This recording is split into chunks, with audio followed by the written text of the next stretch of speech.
Fala aí, pessoal, no vídeo de hoje eu vou fazer a análise de um dos fundos que vocês mais pediram para eu trazer aqui para o canal. Ele bateu a HGLG, bateu a LZR, inclusive até o MXRF, que tem mais de 10 vezes o número de cotistas desse fundo. É o RZTR ou Risa Terrax. Bora pro vídeo. Então, começando aqui na tradicional análise do mundo FII, o Risa Terrax, conhecido como Risa Terrax, ele é um fundo imobiliário voltado para o agro. A gente já vai entrar no relatório, ele não é um FIAGRO, tá? Ele é um fundo imobiliário voltado para o agro, ele tem a relação com o agronegócio. Então ele tem, a última cotação dele do dia 7, R$ 93,90, P sobre PVP ele está 0,99, mas como vocês sabem, esse tipo de fundo que está muito mais voltado para tijolo, para terrenos, para renda, esse P sobre VP não importa muito. Último rendimento 85 centavos, tem um dividend médio de 1,08, bem interessante, tem uma liquidez até bacana pro tamanho desse fundo. Ele tem um patrimônio grande, 1,1 bi, tá sendo negociado um pouquinho abaixo, como vocês viram lá no PVP. É a 39ª posição do IFIX, tem 1% de participação do IFIX, é um fundo relativamente novo, de 2019, tem 89 mil cotistas, tem uma base sólida de cotistas, 11 milhões de cotas. Vamos descer lá para os rendimentos. Então se a gente pegar aqui, ele tem uma média de 97 centavos de valor nominal, é bem legal, e para dividend yield médio dele de 0,98, ou seja, é muito bacana o rendimento dele. Mas vamos para o relatório gerencial. Bom, pessoal, aqui é o relatório gerencial dele, o último relatório gerencial de maio. Aqui tem alguns pontos interessantes, deixa eu dar um zoom aqui. O foco desse fundo, olha só, retorno através do arrendamento, compra e venda de propriedades agrícolas em 3 diferentes estratégias. Sale and Leaseback, Buy to Lease e Land Equity. Eu já vou, mais para frente eu vou explicar essas estratégias, porque, como eu falo para vocês, quanto mais complexo fica o ativo, ele não é muito recomendado para iniciante. Inclusive, eu não indico esse fundo para iniciante, por mais que ele seja um fundo até interessante. Mas eu não indico para iniciante porque ele foge um pouco das características normais de fundos imobiliários. Então ele tem a gestão da Risa Asset Management, ele é um fundo, como vocês viram lá, ele é um fundo recente e, assim, a minha avaliação dele pelo relatório tem melhorado bastante mês após mês, mas como eu falo para vocês, eu tenho uma premissa de não investir em ativos muito novos. Eu prefiro esperar eles ganharem maturidade e ir mostrando serviço, e o Risa tem feito isso, ele está mostrando serviço, embora seja um fundo muito novo ainda. Aqui tem um ponto, a taxa de administração 1,25, eu acho um pouquinho alta, e cobra a taxa de performance. Mas por outro lado, é um fundo que tem entregue resultado. Então, a taxa de performance ela acaba sumindo nesse ponto. Mas como vocês sabem, eu não gosto de taxa de performance em fundo imobiliário. Aqui um panorama geral, como vocês viram, ele pagou 85 centavos por cota, tem 14 ativos, o valor patrimonial dele está 95, está uma cotação um pouquinho abaixo, como vocês viram lá. 100% dos contratos em arrendamento rural, ou seja, o que é o arrendamento? É você ter uma terra alugada para um proprietário que vai te pagar o arrendamento dela. Tem 89.500 investidores, é uma base sólida de investidores. Tem um prazo médio de contratos de 8 anos. Tem uma taxa de arrendamento médio de 12,10. Se a gente pegar aquelas taxas, tirando a taxa de administração e a de performance, vai dar por volta de R$10,50 a R$11 de taxa média de retorno. E tem uma liquidez de 2,16, é bem interessante, até pela base de cotas que ele tem. Bom, aqui é só um ponto que entra um ponto que já entra um detalhe que é diferente do mercado imobiliário, que ele está muito relacionado com a questão do agro e das commodities. Olha só, eles falam aqui, durante o mês de maio, tivemos encerramento da colheita de soja nas regiões norte e nordeste, consolidando excelentes produtividades na região. Aí eles falam um pouco da queda de volume de chuvas. Vejam só que é muito importante para quem investe nesse tipo de ativo conhecer sobre a dinâmica do agro. Aqui eles falam o seguinte, olha só, sobre a soja. A produção recorde da soja na safra 2022 pressionou bastante as cotações no Brasil e na Bolsa de Chicago. Olha só aqui, eu trouxe aqui, tem um gráfico mostrando. Olha só, por que por um certo lado, a gente sempre comemora quando tem a produção alta, grande produção de um determinado ativo ou determinado commodity agrícola. O problema é que é o seguinte, quanto mais você tem, mas o preço cai. É a mesma coisa, você tem muita oferta, a tendência é o preço cair. E foi o que a gente está observando aqui nesse gráfico. Por outro lado, se vocês observarem aqui, a pandemia ainda está longe da pandemia. O problema é o seguinte, é o que vocês têm que ficar muito atentos quando vocês estão negociando e investindo ativos relacionados ao agro. Como é que funciona? Vocês talvez já devem... Deixa eu voltar aqui para mim. Vocês já devem ter ouvido falar da Bolsa de Mercados e Futuros. O agro, ela utiliza muito do mercados e futuros, porque é o seguinte, a produção de soja ela tem um prazo. Então imagina só, você planta hoje e você corre o risco de chegar lá na hora da colheita, o preço da saca está muito baixo e você perder dinheiro. Então o que os produtores fazem? Isso para todas as culturas. Eles travam o preço da venda no momento do plantio. Então eles falam, ó, lá na colheita eu vou vender para o mercado a soja a tanto.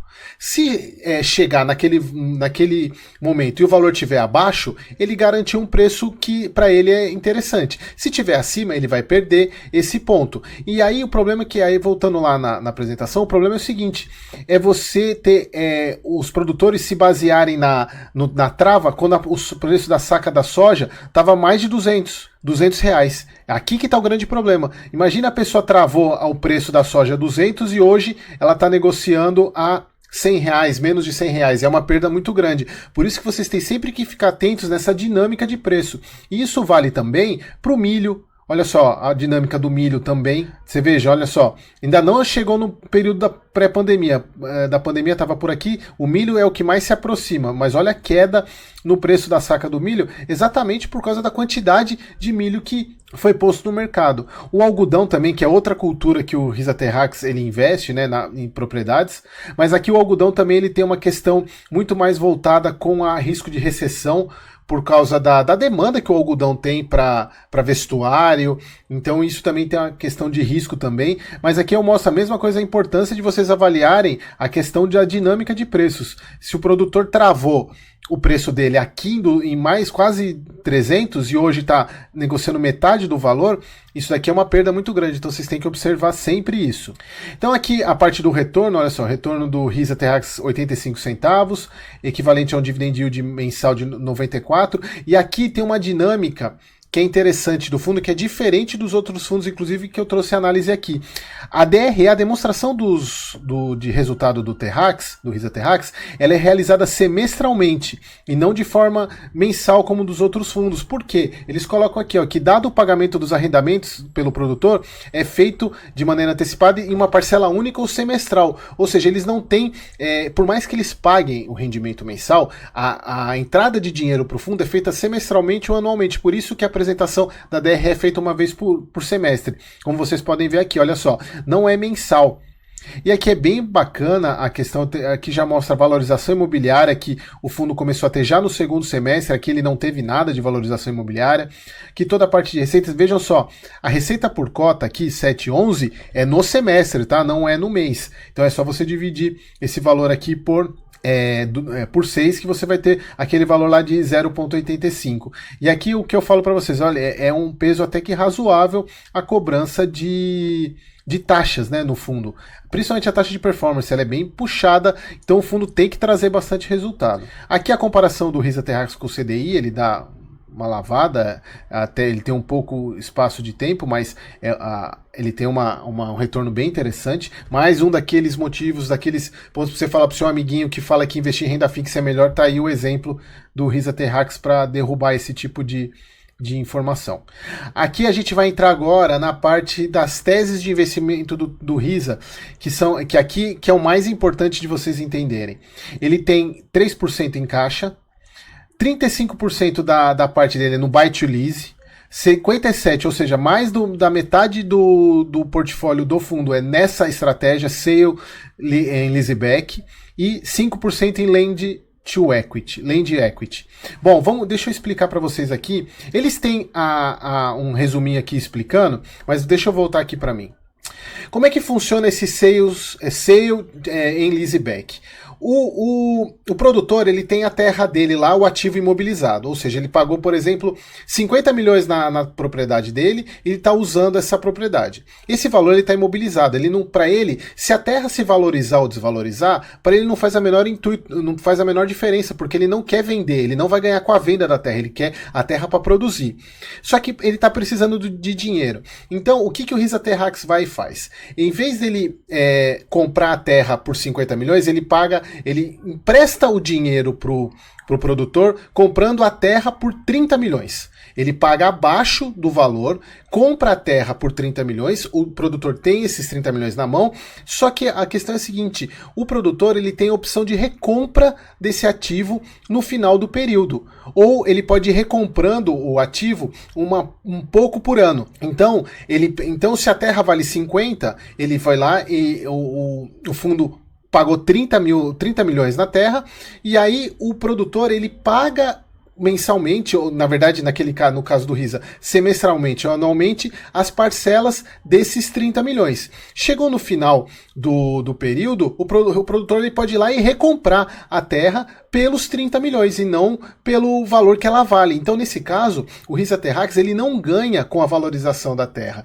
Ele ganha apenas a questão da taxa de juros, porque ele emprestou o dinheiro e está recebendo, ele funciona como se fosse um fundo de papel, um fundo de dívida. Ele simplesmente empresta o dinheiro para o produtor, só que a terra passa para o nome dele. E qual que é a vantagem aí? É como se fosse uma execução antecipada.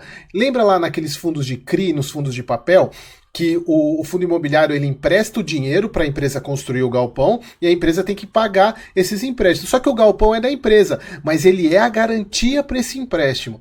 Se porventura a empresa para de pagar ou deixa e fica inadimplente, o fundo tem que executar a garantia para pegar a propriedade para ele. No caso do Risa Terrax, a propriedade já é dele. Então, simplesmente, se o produtor não pagar o arrendamento, a terra já está no nome do Risa Terrax. E a vantagem é o seguinte, a terra ela pode estar com um valor muito mais alto, mas também aí entra um outro problema que não menciona aqui no relatório, que é o risco do Risa Terrax. Por quê? Nesse ponto, se o produtor deixa de pagar e se torna inadimplente, e houve uma desvalorização da terra, a garantia é executada, só que o valor é menor.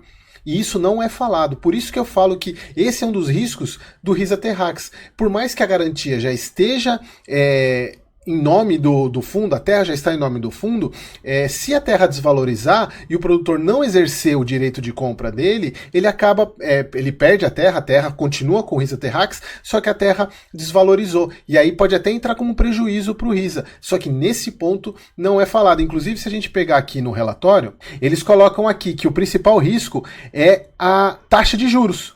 Porque as operações elas são feitas em juro pré-fixado. Se a taxa de juros subir, funciona como uma marcação a mercado. A taxa de juros sobe, o valor da marca mercado para baixo. Se a taxa de juros cai, o valor sobe. Então, para o Risa, o que está acontecendo agora no mercado com a taxa de juros caindo, seja interessante para o fundo. Mas lembrando, vejam só, eles não colocam esse risco da desvalorização da terra, por mais que eles coloquem aqui, olha só, eles colocam, uma vez que o fundo adquire o ativo, mas não se beneficia com a valorização imobiliária. Por quê? Na hora que o produtor vai recomprar a terra, ele vai recomprar pelo valor do empréstimo. Ele não vai, se a terra valorizou, ele não vai pagar mais por isso. Mas eles não estão considerando aqui, no caso da inadimplência do produtor, e a terra ficar para o Risa. Se ela desvalorizar, o fundo tem a perda sim, e isso não é colocado aqui, por isso vocês têm que ficar bastante atentos.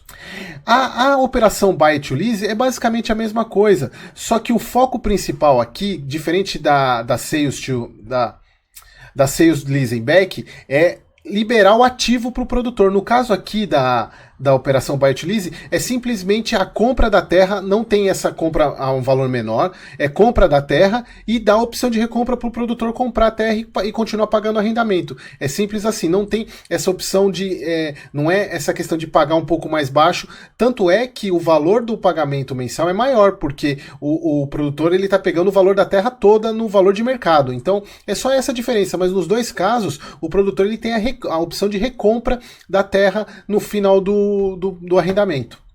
E essa estratégia final, que é a menor, que tem cerca de 5% do... É 5%? Deixa eu pegar aqui. 5%, ó, de Land Equity, ela é basicamente o seguinte, o fundo comprando a terra e produzindo na terra. É simples assim, olha só, eles compram a terra e depois vende a terra, executa, tem o arrendamento, e aqui você tem o ganho de valorização. Aqui é um ponto que o foco dessa operação é na valorização da terra. Mas vocês vejam, é muito pouco do portfólio do fundo. Aqui no final você tem todas as operações do fundo, vejam só, são sempre grandes arrendatários, como a gente pode ver aqui, Grupo Friedsen, Walter Giacomi, Agropecuária Poranga. Então são grandes proprietários, são prazos bem longos de arrendamento, ó, 34, 29, 29, 33, são prazos longos. Aqui tem todas as estratégias, ó, grande parte é sale em leaseback, tem essa parte, algumas coisas de buy to lease, embora esse buy to lease aqui seja o maior PL do fundo. Aqui é um ponto de atenção para o Risa Terrax, colocar a participação desses contratos, né, dessas propriedades no PL do fundo. Porque, por exemplo, se a gente pegar aqui embaixo que tem o detalhamento, deixa eu diminuir o zoom aqui. O detalhamento, olha só, essa primeira, aquela operação do buy to lease é 300 milhões, ela é a mais alta. Se vocês pegarem a restante, ó, 25 milhões, 57, 44, então aquela lá, ela representa muito do PL do fundo. E aqui vocês vejam as propriedades, vejam só, todas elas têm opção de recompra.